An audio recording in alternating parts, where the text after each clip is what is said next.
はいこんにちは、MD ジャックです。はいです。耳の妖精ミミです。はい、今回はキウイイヤースのニューモデルメロディーです。今年は随分キウイイヤースのモデルを聞いた気がします。確かにダイナミックタイプ、ハイブリッド、フル BA、チューニングスイッチ付きモデルなどキウイイヤーズのラインナップはだいぶ充実してきたと思うけど、今回のメロディーはキウイイヤーズ初のプレイナーモデルになるんだよね。ああ、そういえばそうですね。プレイナードライバー搭載モデルって去年ほど流行ってないと思うんだけど、最近復活傾向なのかな。プレイナーの低価格モデルやプレイナープラス BA などいろいろリリースされてちょっと落ち着いた後、2023年は 2DD モデルとチューニングスイッチ付きモデルが結構目立ったかな。最近またプレイナーモデルのレビューが増えてきた気がするから、ここからプレイナー第2章って感じなのかも。メロディーの第一印象はどんな感じだった？キウイイヤーズの特徴の一つ、低域が豊かなのもメロディーで受け継がれていたね。プレイナーだけど広域が刺さるとか痛いとかいう感じもなく第一印象は良かった。価格からするとメロディーはプレイナーモデルのミドルクラスになるかな。その価格が14,000円前後ってとこみたいね。ってことはあの辺のモデルが比較対象になりそうだな。多分ね。ちなみに1万以下だとこういうモデルになる。こうしてみると KZPR2 のコスパがいいみたいね。発売当初はこんな価格じゃなかったと思うけど、人気なかったのかな。印象は結構いいんでお買い得だけどね。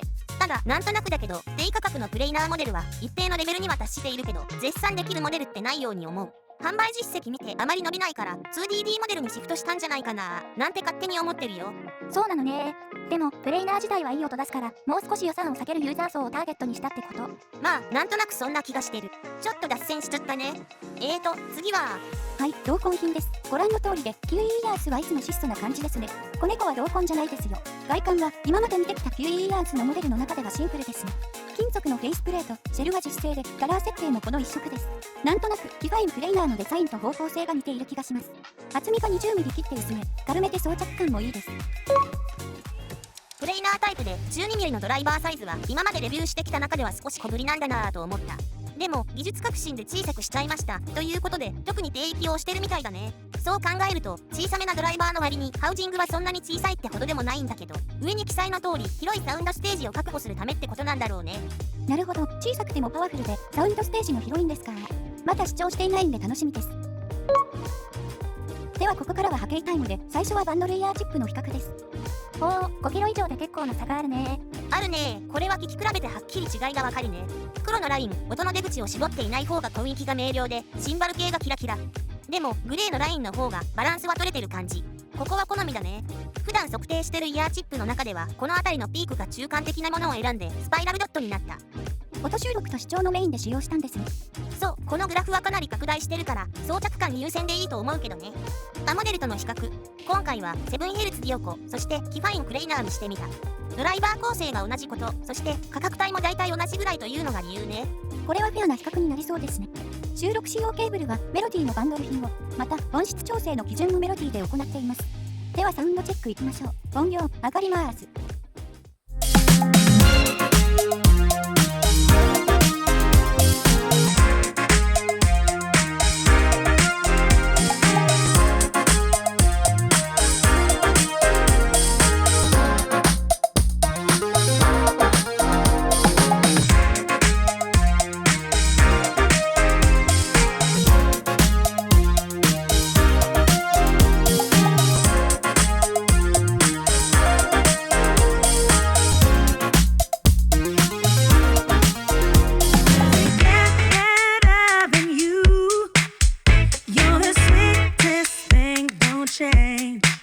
You're my song, you're my joy, you're all I've been craving for, like an addict to a my cocaine.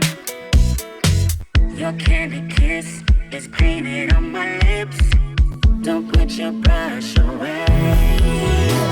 Your love is so right, it's so right. Been tripping, I'm high, riding all night. Roll up and rewind, styling, it's midnight. Baby, take me to the morning light. Your love is so right, it's so right. Been tripping, I'm high, riding all night.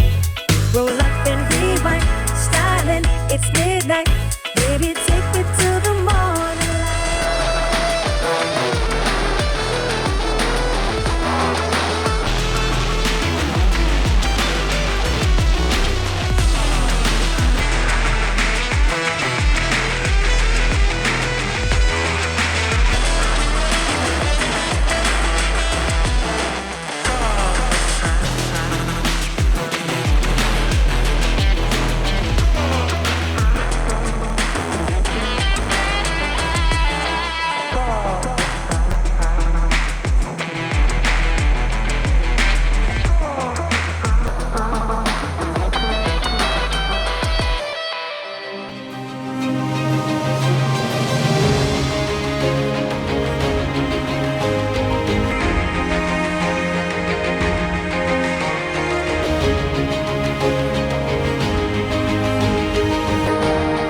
はっきりしていましたね。そうだね。ディオコは低域がちょっと控えめで高域寄りなバランス。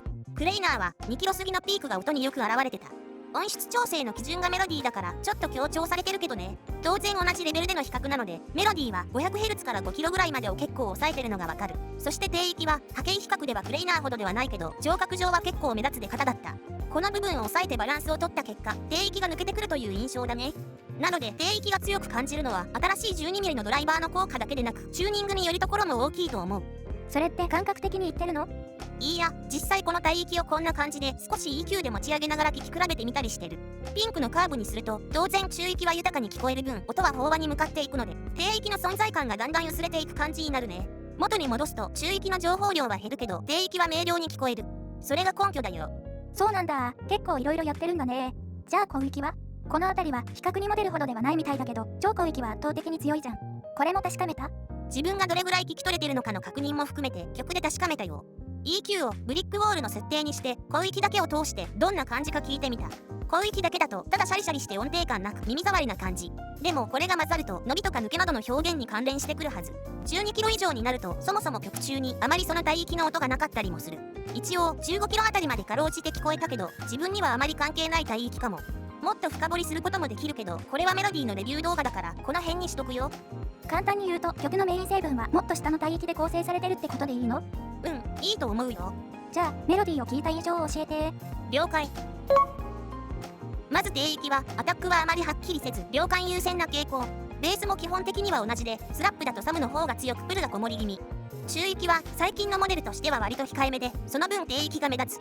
中高域も控えめなため、ボーカルメロディーラインはあまり主張せずバックの音と混ざり気味なので、ボーカル主体に聞きたい人にはあまりおすすめできないけど、ボーカルを楽器の一部のような解釈で聞きたい人にはいい感じのミックス具合だと思う。もっとシンプルな見方だと、このグラフを3デシベル上げてみると分かりやすいかも。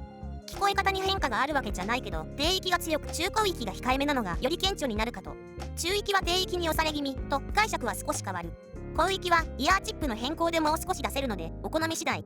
超高域は10キロから12キロあたりが結構伸びに関連するので、低域に押され気味だけど抜けは悪くない。音に隙間はそれなりにあって空間は広く感じる。どの曲にもハマるという感じはしなかったけど、ハマった時はかなり心地よく聴けるといったところでしょうか。低域好きな人にはおすすめできますね。私は中高域がやや控えめでボーカルが柔らかめに聞こえる雰囲気と空間表現もいいなぁと思いました。ということで、キウイイヤーズ初のプレイナードライバー搭載モデルメロディーのレビューでした。ではまた次の動画で。ご視聴ありがとうございました。MD ジャックチャンネルはイヤホンレビューを音と波形た言葉で表現します。チャンネル登録お願いします。